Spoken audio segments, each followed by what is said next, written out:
हैं कि बाजार एक्चुअली बड़े रीजन क्या थे जो आज दौड़ा। सवाल आज बहुत सारे हैं और मैं बता दूं आपको कि सबसे पहला रीज़न तो ये कि आज दौड़े क्यों हैं बाजार। पहला सवाल ये हम आज लेंगे और उसके अलावा निफ्टी 26,000 और बैंक निफ्टी 59,000, ये दो बड़े लेवल के आसपास राउंड फिगर वाले लेवल भी हैं, बड़े भी हैं, साइकोलॉजिकली थोड़े बड़े बड़े लगते भी हैं, लेकिन क्या पार तो कर चुके हैं, आज थोड़ा टिक भी रहे, बंद हो पाएंगे क्या, ये बड़ा सवाल है। तो क्या आज हम इन दो बड़े लेवल के ऊपर बंद होते हैं, इसका जवाब लेंगे। और बड़ा सवाल ये भी कि आखिरी 1.5 घंटे में एसेस लेंगे तो नहीं, ऐसा तो नहीं। तो ये निफ्टी और बैंक निफ्टी पर मजबूत सपोर्ट का है, वो जानना समझना भी बहुत ज़रूरी है। और किन लेवल्स के ऊपर बंद होने पर आज और तेज़ी करके जाएंगे और ख़रीदारी करेंगे, ये जानना समझना भी आपके लिए है बेहद ज़रूरी है। हाँ, नीचे का भी ध्यान रहे, जोश से होश नहीं खोना है, तो होश भी रखना है कि किन लेवल्स के नीचे बंद होने का संकेत अगर आ जाए, आएगा नहीं टचवुड, लेकिन अगर आ गया तो हमें सावधानी कहाँ रखनी है।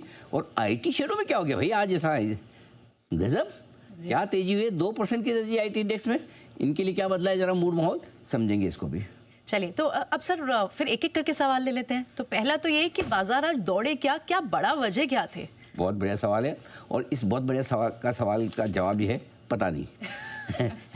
इसका रीज़न ये है प्रियंका कि देखिए ऑनेस्टली बाजार में आज कोई ऐसा ट्रिगर, कोई ऐसी खबर नहीं है कि जिसकी वजह से बहुत दौड़े जी। कोई ऐसा नहीं कि 100 पॉइंट बढ़ जाना कोई बहुत बड़ी चीज़ है, या बैंक निफ्टी का 130 पॉइंट बढ़ जाना बहुत बड़ी चीज़ है। लेकिन निचले स्तरों से जो रिकवरी आई, मसलन 58,700 के आसपास बैंक निफ्टी पहुंचा था, वहाँ से 300 साढ़े 300 पॉइंट की तेजी आई है। निफ्टी 25,850 के पास पहुंचा था, वहाँ से करीबन 150 पौने 200 पॉइंट की जो तेजी आई है। सो निचले स्तर से जो रिकवरी आई है, इस रिकवरी की कोई खास बड़ी वजह नहीं है। लेकिन अगर आप इसको एनालिसिस करने की कोशिश करेंगे तो 2-3 चीज़ें बड़ी इंपॉर्टेंट है, वो समझना चाहिए। नंबर 1, एक आध दिन ऊपर एक आध दिन नीचे हो सकते हैं, बिल्कुल हो सकते हैं। 6 दिन निफ्टी तेज था, 7 दिन बैंक निफ्टी तेज था, और ऐसे में एक बड़े लेवल 26,000 के आसपास निफ्टी पर और 59,000 के आसपास बैंक निफ्टी पर आकर कल हल्की सी प्रॉफिट बुकिंग हुई, स्वाभाविक है, रोज नहीं बढ़ सकते। तो एक तेजी का जो मोमेंटम बाजार का बना हुआ है एक तरफा, उसमें हल्का सा एक रुकावट आई थी कल, और उस रुकावट के बाद आज वापस से अच्छे और मजबूत मोमेंटम में बाजार पहुंचे। तो शॉर्ट टर्म एक कल का जो ट्रेंड था, उससे वापस से अपना मीडियम से लॉन्ग टर्म वाला ट्रेंड बाजार पकड़ने की कोशिश करें, सबसे बड़ा कारण तो यही है, नंबर 1।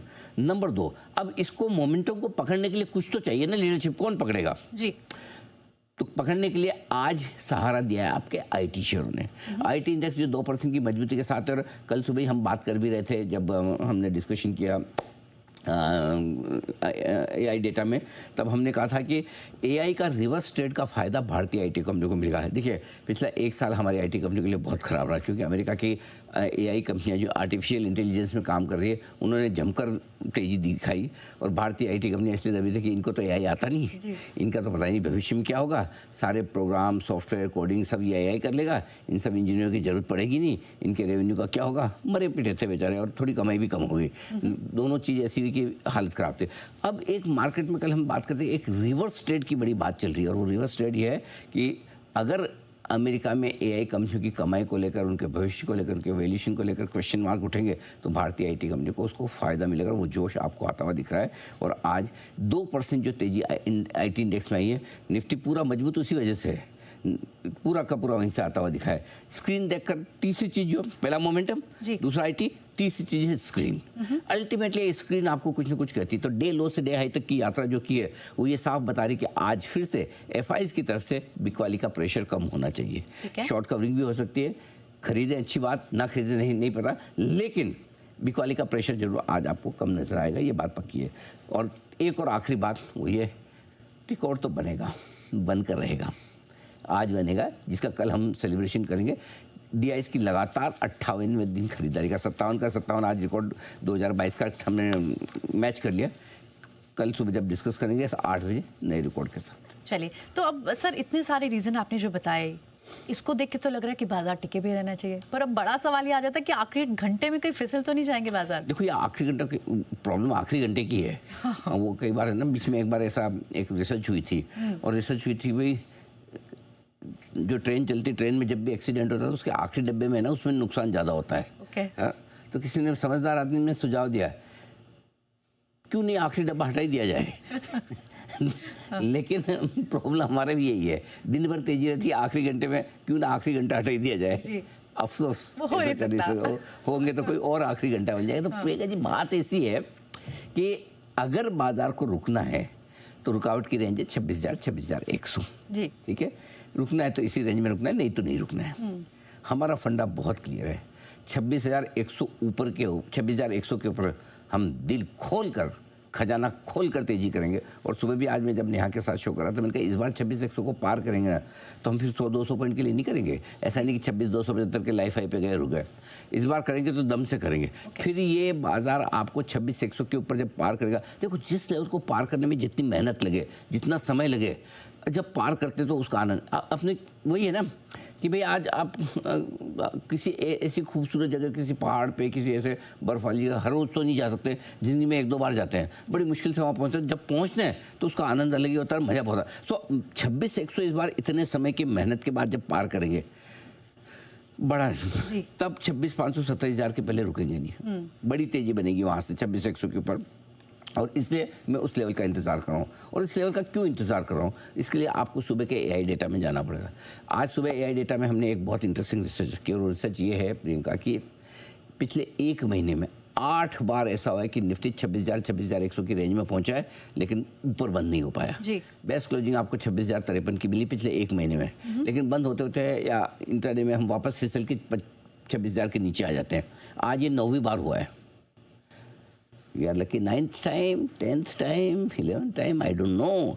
लेकिन 26,000 के ऊपर निकले आज जरूर।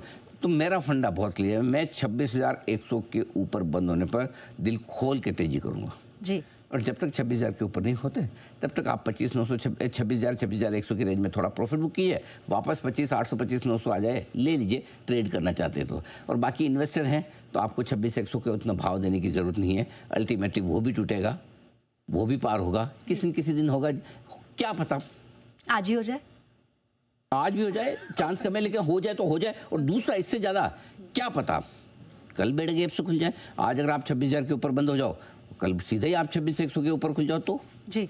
तो गैप से कई बार क्या होता है, एक चीज़ और इम्पोर्टेंट है, कई बार एक लेवल को जब आप बार बार पार नहीं कर पाते ना तो फिर वो लेवल है ना गैप से ही पार होता है। स्क्रीन पे अगर कोई माउंट एवरेस्ट दिखता है आपको तो आप चढ़ नहीं पाते, लेकिन ये आपको पैराशूट से उतार दे माउंट एवरेस्ट पे तो उतर जाएंगे। तो हो सकता है कई 26,100 हम पैराशूट की तरह पार करें। सो ये संभावना आज और कल में पूरी बन रही है। स्क्रीन मजबूत है, एफआईएस की खरीदारी भी दिख रही है। सो अब रहा सवाल सपोर्ट का, 25,850 25,935 बचे हुए समय के लिए मजबूत सपोर्ट का काम करेंगे। इस रेंज में आए तो खरीदारी कीजिए। बैंक निफ्टी के लिए 58,600 58,800 की रेंज मजबूत सपोर्ट है, इस रेंज में आए तो खरीदारी कीजिए। ऊपर की तरफ 59,150 के ऊपर निकलकर टिकते ही बैंक निफ्टी में बढ़िया तेजी और फ्रेश खरीदारी बनेगी जो 59,500 तक ले जाने की कोशिश करेगी। और निफ्टी में 25,850 के ऊपर निकलते ही बढ़िया 25,850 के नीचे बंद होने पर ही रिस्क है।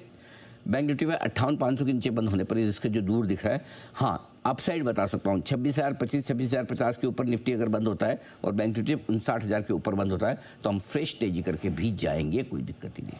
चलिए ठीक है। लेकिन अनिल जी आपने एक बहुत इंटरेस्टिंग बात बताई जो आईटी शेयरों के बारे में बताई थी ना, रिवर्स एआई ट्रेड, मतलब क्या यही बड़ी वजह है जिसकी वजह से आईटी शेयर? नहीं, ये बड़ी वजह नहीं, यही एकमात्र वजह है। यही एकमात्र वजह है क्योंकि हो यही रहा है, उम्मीद के मुताबिक आईटी शेयरों में तेजी हुई है। नेस्डेक कमजोर है, आप खुद देख लो 5 दिनों में नेस्डेक की हालत क्या है, राइट। तो अगर पिछले 10 में से 7 दिन नेस्डेक गिरा है, डाउ तो फिर भी कम है, नेस्डेक का हाल बुरा है, हम तो कम देखते हैं, अच्छी बात है। नेस्डेक की तो बड़ी बैंड बजी हुई है, तो 10 में से 7 सेशन गिरा है वो और अच्छा खासा गिरा है। उसके बावजूद हमारा आईटी मजबूत है। क्लियर कट 2 चीज़ों को क्रेडिट दूंगा। पहला तो यही कि आईटी में रिवर्स ट्रेड दिख रहा है, एआई वाला। एआई गिरेगा, हमारी आईटी कंपनियां बढ़ेगी। ये अब कितना कोरिलेशन चलता है, जब तक चलता है तब तक एंजॉय कीजिए। दूसरा, अनडाउटेडली जोश जो आया है, इन्फोसिस का कल से बायबैक खुल रहा है, राइट, मेक नो मिस्टेक जी। उसको भी देखो, इन्फोसिस को भी क्रेडिट देनी पड़ेगी। 18,000 करोड़ का इतिहास का सबसे बड़ा बायबैक आ रहा है और कल खुल रहा है, तो थोड़ा आज इन्फोसिस ने भी लीड किया तेजी को। ये 2 कारण है जिससे आईटी में तेजी आ जाए। बिल्कुल, इनफैक्ट आईटी स्टॉक्स जब शुरू हुए थे, जो इन्फोसिस ने बायबैक अनाउंस किया था, तभी शुरू हो गए थे। इनफैक्ट आईटी शेयरों में तेजी को अनिल जी ने सबसे पहले ही पकड़ लिया। लगातार कह रहे हैं कि अमेरिका में एआई शेयर गिरेंगे तो घरेलू बाजार में आईटी शेयरों में आएगी तेजी। एक बार आइए आपको फिर से दिखवाते हैं कि अनिल जी ने एक्चुअली कहा क्या था। अब एक बहुत स्ट्रॉन्ग बज़ बाजार में चल रहा है, उसको कहते हैं रिवर्स एआई ट्रेड। अच्छा, reverse AI trade. Reverse AI trade क्या है? एआई तेजी शेयरों की तेजी अगर अमेरिका में कमजोर होगी तो उसका फायदा भारत की आईटी कंपनियों को मिलेगा। जो हम 2 दिन से बात कर रहे हैं कि एआई का रिवर्स